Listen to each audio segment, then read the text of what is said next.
Hola,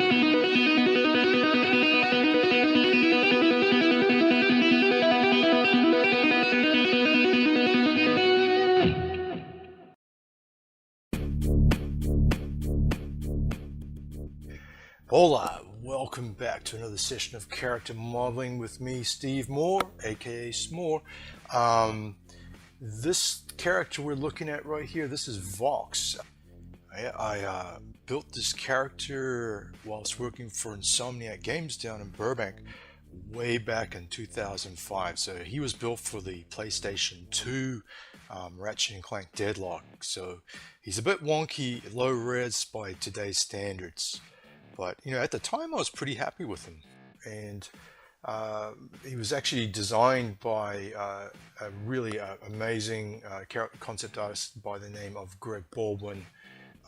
I enjoyed working with Greg and also Dave Gurton a lot. But anyway, I'll tell you a little bit more about this character at the end of the video. Some interesting things. And I wish I still had the model of this guy. This is a screen grab I pinched off the internet, but I think I can do that because, yeah, maybe somebody else painted over it. I'm definitely not responsible for the background, but anywho, yeah. So, you know, I've lost a few hard drives over the years and a considerable amount of work, but on the bright side, that means, hey, I got to make more art. So there you go. Keeps me from getting stale, I guess. So anywho, this week we're going to be looking at Marvelous Designer one more time, and this time we're going to be posing the model. So we want to take that jacket we built and put it in the pose, so we can send it off to ZBrush and finish this lady. So let's do that. Let's get into it. All right, so we're back in Maya now.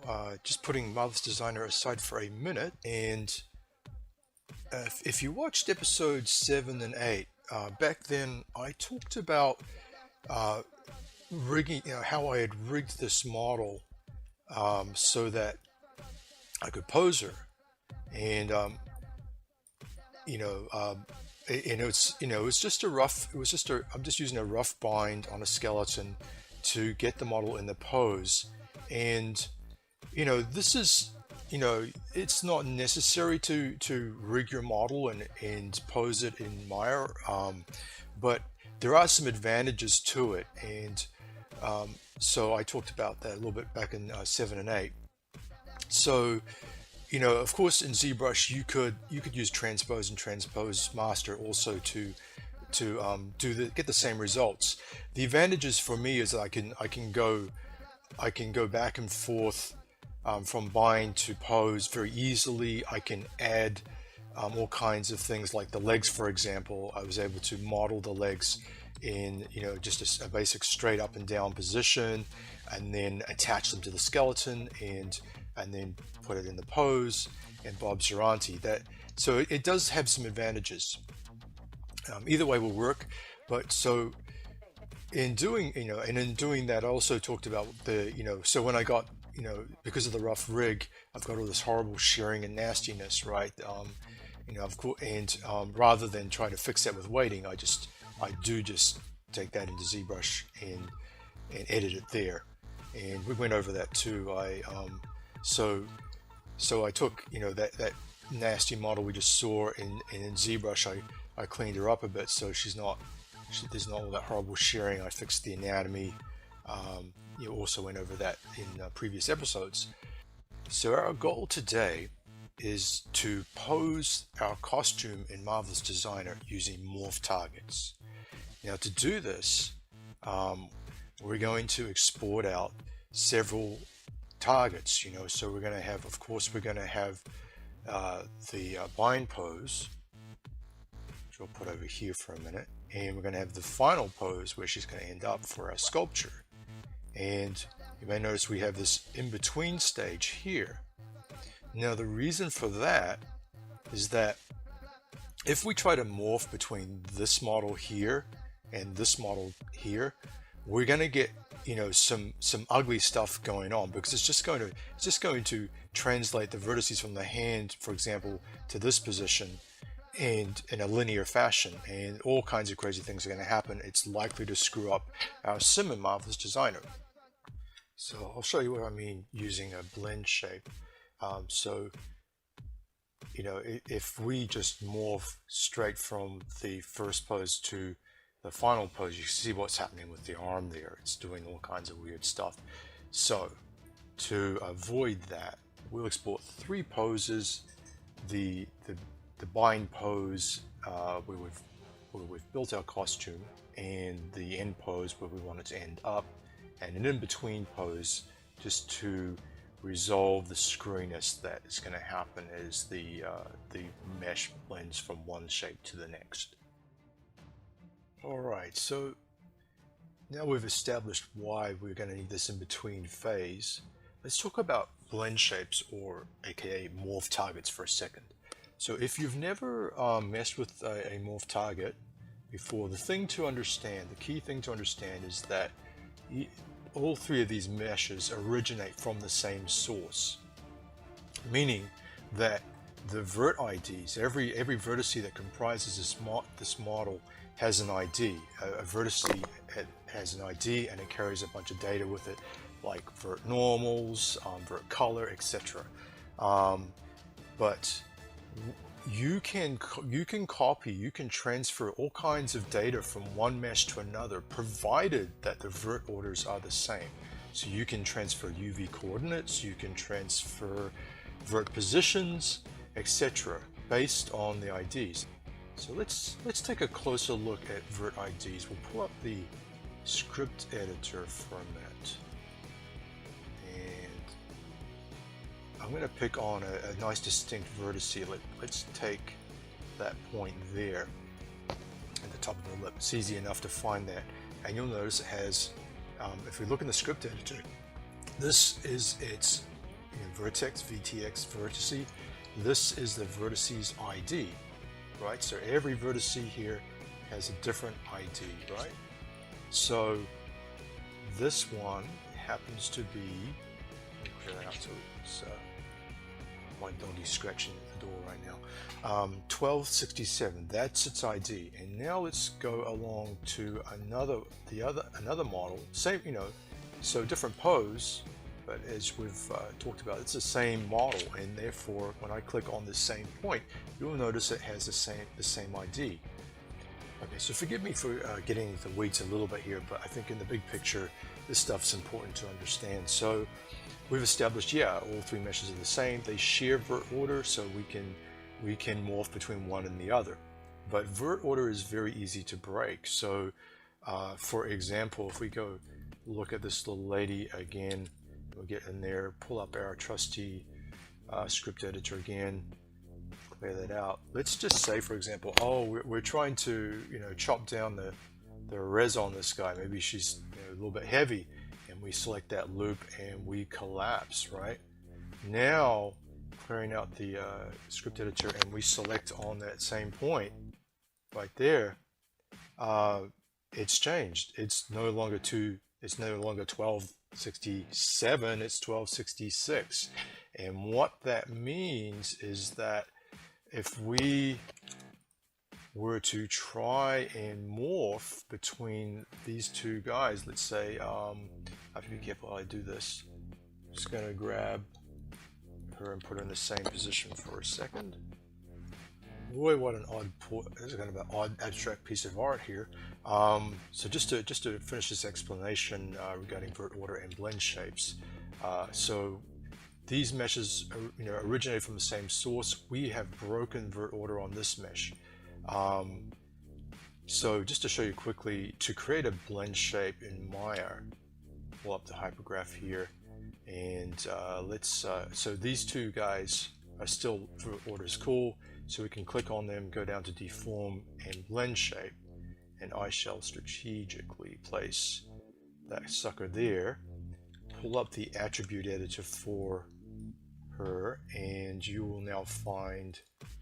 we shall now find a node called blend shape, and we can scrub between that, and you can see her morphing into the same pose. Cool. But let's just get rid of that lady for a second there. Bye-bye. If we were to try the same thing on these two meshes, you know, deform, blend shape, maybe if I pull up the, let's see, display UI command line, you will see an error triggered, no deformable objects selected. It's just saying, hey, vert order is the same, not the same, I can't do it.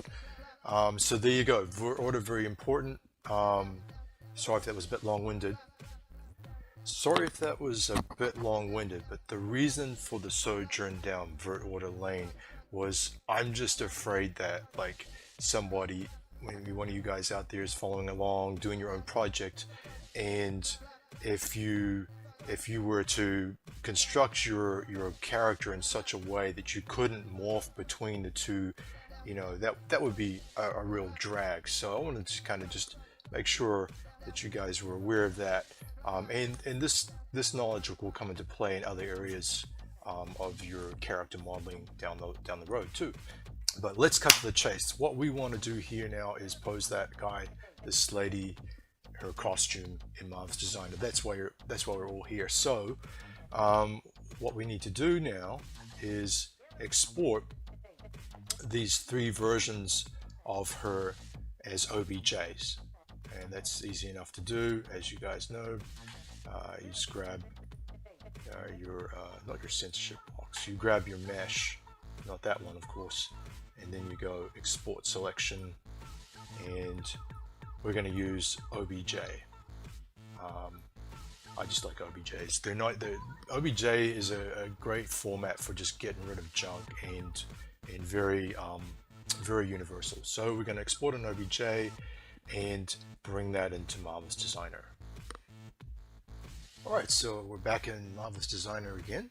And so the first thing you might notice is that I've made the jacket a little bigger. Now I did this because I found it was too tight when I got her into the pose. So to make it baggier, I simply scaled the whole pattern up. You just went into the pattern 2D, pattern window, grabbed all the pieces at once and scaled them.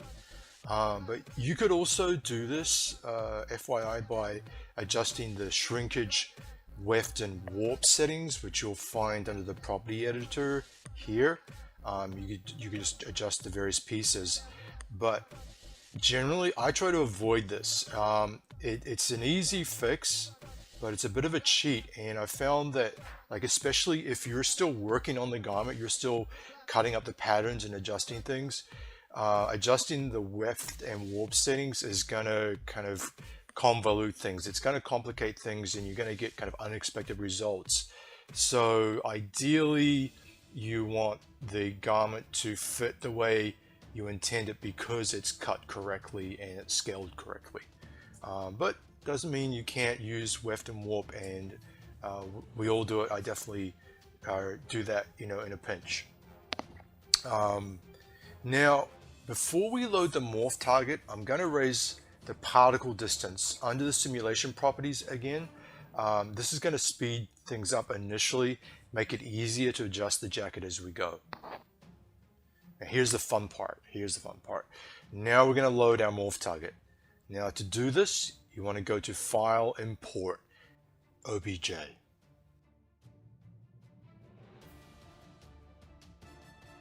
And when the dialog box appears, choose Load as Morph Target. You'll notice also under the scale, I'm using centimeters, and it says in parentheses DAS.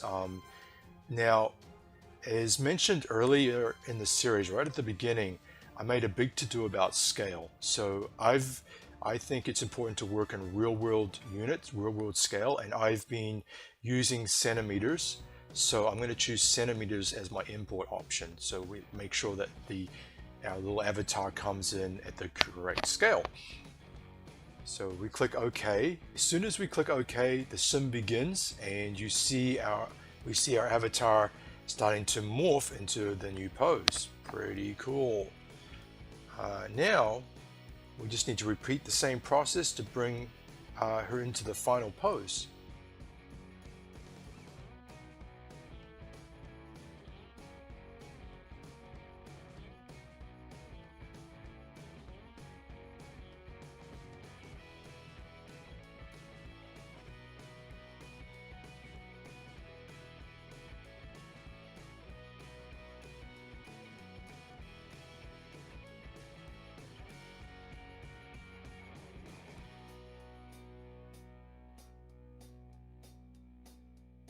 This time you'll notice that the cuff slips off the forearm a bit.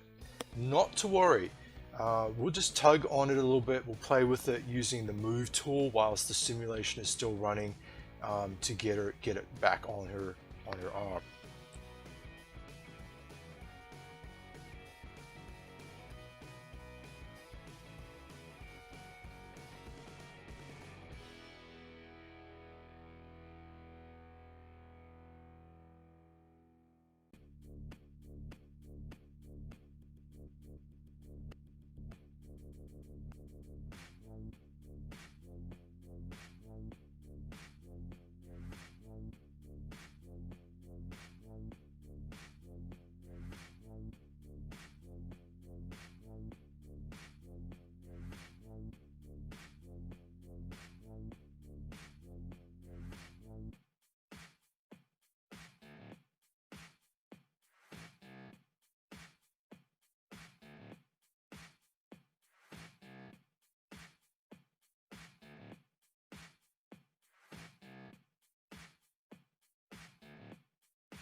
Alright, so once we're happy with the pose of the jacket, it is time to export to ZBrush.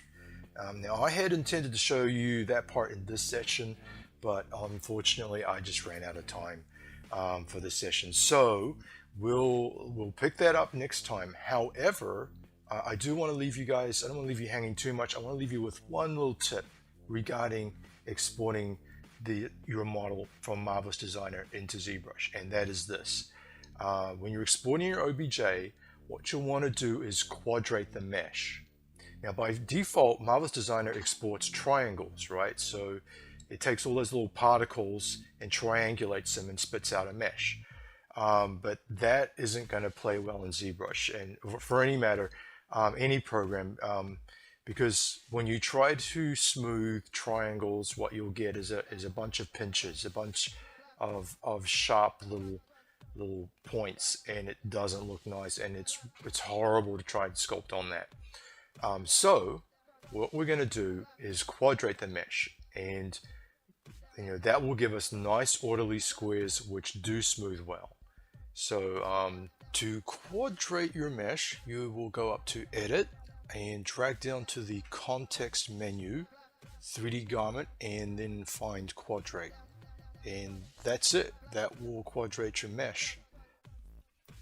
Alright, so as promised, before I leave you guys this week, I wanted to talk a little bit about this character Vox. So Vox Gleeman, and so this was a character I made for Ratchet and Clank Deadlock. The original concept art was done by Greg Baldwin, I believe. He's a really cool concept artist. He and Dave Gurton are kind of like soulmates, kind of like a dynamic duo of concept artists, and I worked with back in the day. And this was one of my favorite concepts that Greg did. And the interesting thing about it, I mean, this is just to kind of date me a bit.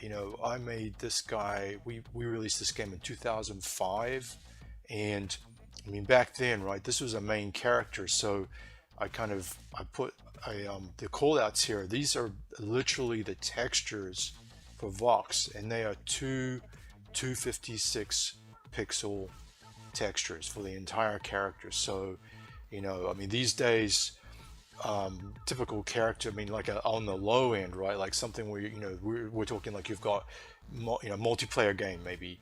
We will have the body will be a 2K map. We'll have another 1K for the head, maybe a 2K for the body, and 1K for the head. Plus miscellaneous maps for the eyes, mouth, hair, etc. Right? So, I mean, his entire textures could fit in the corner of the map of a current generation character. And so and the fun thing, I mean, I won't bore you with the details right now, but we definitely had some tricks for getting the most out of a map.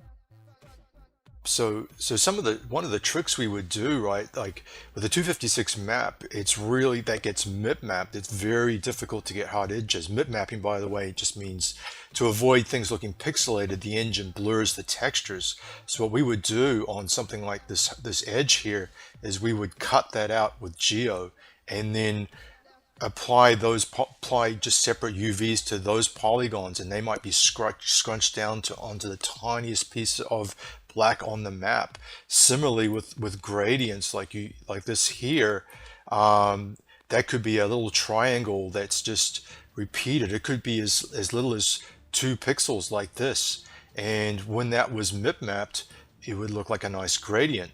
Yeah, so those are just some of the tricks we used to use. And technology changes, approaches change all the time, and sometimes things come full circle. So for example, these days you generally want consistent pixel density or texel density, but now we do have the option to use alternate UV channels. So you wouldn't go as extreme as Vox here, but you might give things more or less resolution for your diffuse map, and your normal, maybe even your normal map, but and then you might have a separate set of UVs for details, for example. But there you go. So that's Vox. So until next time, happy modeling. Thanks again. I've been getting comments and emails, and I really appreciate that. It's it makes it a lot of fun when I hear from you guys, get some feedback. I appreciate it. It's very encouraging, keeps me going. So cheers, and see you next time. Ciao.